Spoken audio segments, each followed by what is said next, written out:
Okay, this is the famous 4-card trick, Matt. It uses 2 kings and 2 eights, and it really does use just 1, 2, 3, 4 cards. Are you ready? I'm going to show you a trick with a king. Hold out your hand, I'm going to give you the king. In fact, I'll tell you what I'll do, I'll make it really easy for you. I'll give you both kings. Alright, I'll put one on the other hand. Without peeking, Matt, can you remember which king's where? Do you know which one's where? Spades, clubs. Well, watch, that's pretty good. As long as you remember I've got the 2 eights. There's the 8 of diamonds, and there's the 8 of hearts, yes? Watch, I'm going to make these 2 change places. It looks just like this, Matt. Are you ready? Yep. Just a snap, and now I've got the 2 kings, and these really are the kings, and you've got the 2 eights. That's the famous 4-card trick.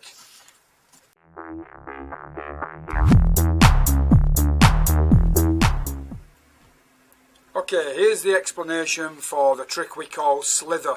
This gimmick was ideal from Rob Bromley. We changed the gimmick a bit and came up with a new routine.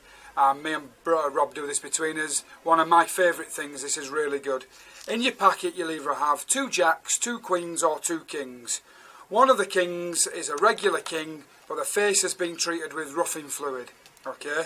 The other is the gimmick. Alright. And on the back of here is 2 cards sewn together. So you've got a card sewn to the back of the king. These cards pivot. I'll show you exactly what's happening here. This card pivots.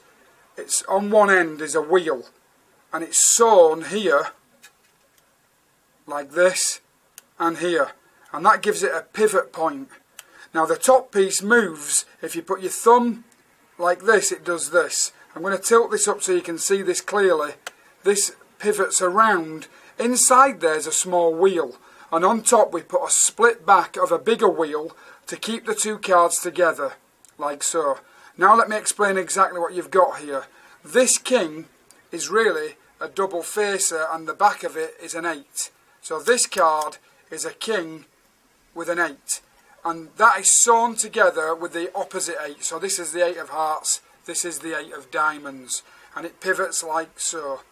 It's also roughed, so that if you put the 2 together face to face, this sounds really weird when I first say it, with the gimmick on top. If you square them up and put your thumb in the wheel and your finger directly below like this, in the other wheel, it looks like 2 eights. This is really 2 kings, and that's a fantastic position to be in. It looks like this, but really this is 2 kings, and all you've got to do is square them up and separate them, and they turn into 2 kings. And that's basically how the Slither gimmick works.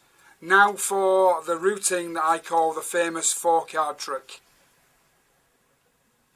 Okay, I'm now going to show you the trick I call my famous 4-card trick, which is really just an adaptation of Dr. Daly's last trick. If you've got a queen with a 9 that pivots, then you're going to need 2 regular 9s. If you've got a jack with a 10, you're going to need 2 regular 10s. Obviously, I've got a king with 8s that pivot. That's the only way we make these, so it's going to be one of those 3. Then I need 2 regular 8s. These are just 2 regular 8s out of any deck. Okay, obviously the backs have to match as well. And now you need to set them in the following sequence like this. It's actually regular 8, king with the roughing, regular 8, king with the gimmick, Slither gimmick, and the wheel is towards you. It's not at that end, it's at this end. Gather everything up, and then I'm ready to do the trick. So I say to Matt, this is the famous 4-card trick, and I show him 4 cards.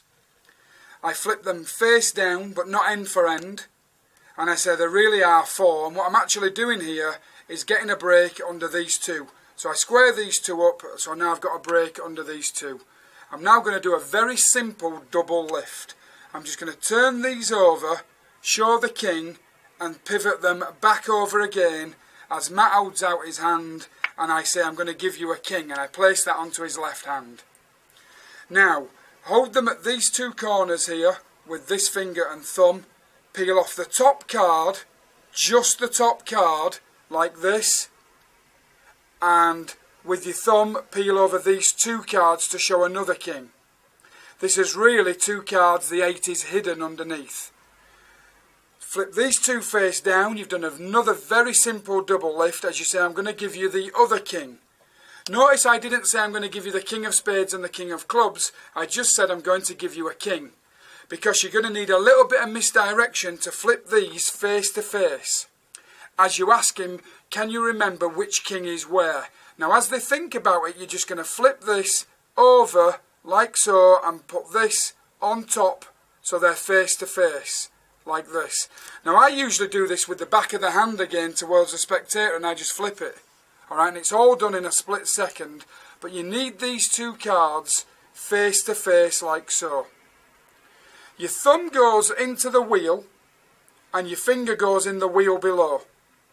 As you say, it doesn't matter if you remember what king's where, as long as you remember I've got the 2 8s. And you show the 8 of diamonds and the 8 of hearts. I hope you can clearly see that. Now all you've got to do to make them change places is square them up. And all I do is I use these 2 fingers, I run up the edge, give a little snap, and they immediately turn into the kings. I show full front and full back, and I always put the non-gimmick on top, and I over-angle it a bit so it's covering all the double edges. It's very hard to see now. Rather than stand this way around and they might get a flash of a double edge, I place this one on here, and now they turn this over and they've got the 2 8s, and you've got a very nice transposition.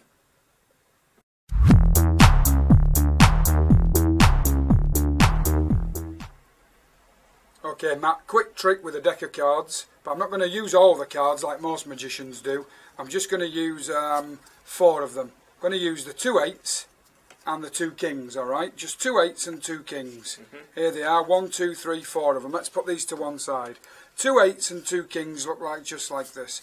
Hold out your hand, Max, I'm going to give you a king.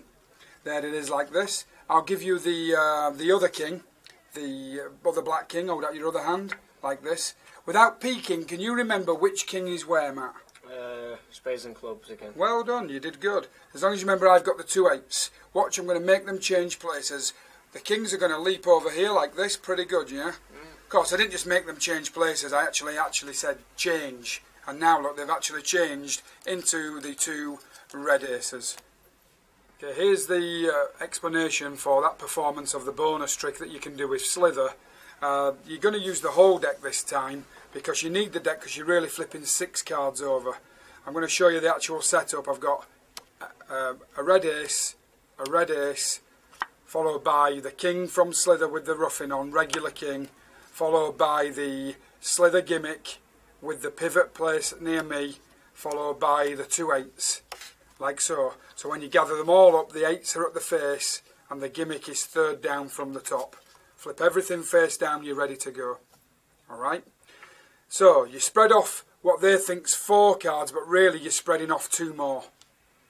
You're going to square everything up and get a break under 6 cards. I've now got a break here under the 6 cards. Your thumb comes to this corner and your finger onto this corner and you pivot all 6 cards over. As you say to Matt, I'd like to show you the famous 4 card trick. You push off with your thumb the 8, the 8 and then the Slither gimmick. Keep these cards here square. Okay, they're squared here. You say 2 8s and 2 kings. You're going to use your fingers here to come into this break and flip everything back face down, like so. You now take off the 1, 2, 3, 4 cards. Place these into your jacket or off to one side. What you've really done is ditch the 2 8s. However, the Slither gimmick is going to act as the 8s later on for you. You've really got the red ace, and the 2 kings with the Slither gimmick on the bottom. You're now going to transpose, change places, the middle 2. And all I'm going to do is put the thumb on this card and this finger here onto the face of this card. As you separate your hands, you're going to make them change places. As you say, really Matt, I have only got 4 cards. And I just made them change. So now they alternate red, black, red, black, red, black. One more time. Gimmick, king, and the 2 aces you've switched in. You say, I really have only got 4 cards. Thumb on the back, finger onto the face of the king. It's like a gesture, you make them change, but really you've done that. You drop this black ace and king onto the other, and as you square everything up, you're getting a break again under the top 2 cards. Little finger break under the top 2. you turn over the 2 and you say king, goes on your left hand. I'm just going to put it on the table for now. Get everything here, all 3, which is obviously really 4 because of the Slither gimmick. Alright, peel off the top card, flip these 2 over to show the other king, just like the first routine. Flip it back face down and deal the ace onto the other ace. You now got to do that little move where you put them face to face again. Alright, you got to put them face to face, and all I do is, as I point down here, I just put them, I peel this one over as I put this one face to face. Your thumb goes into the back on the bottom wheel and your finger onto the back of this wheel, like so, to show the 2 8s, which is really good because they think you've got the 8s. Really does add an extra dimension to this trick. You now tell me you're going to make the 8s change places, a little snap, and here's the kings, just like Slither before. There's the kings. They now think the 8s are here. They turn them over, and these are the 2 aces. And that's a great added extra for the Slither gimmick.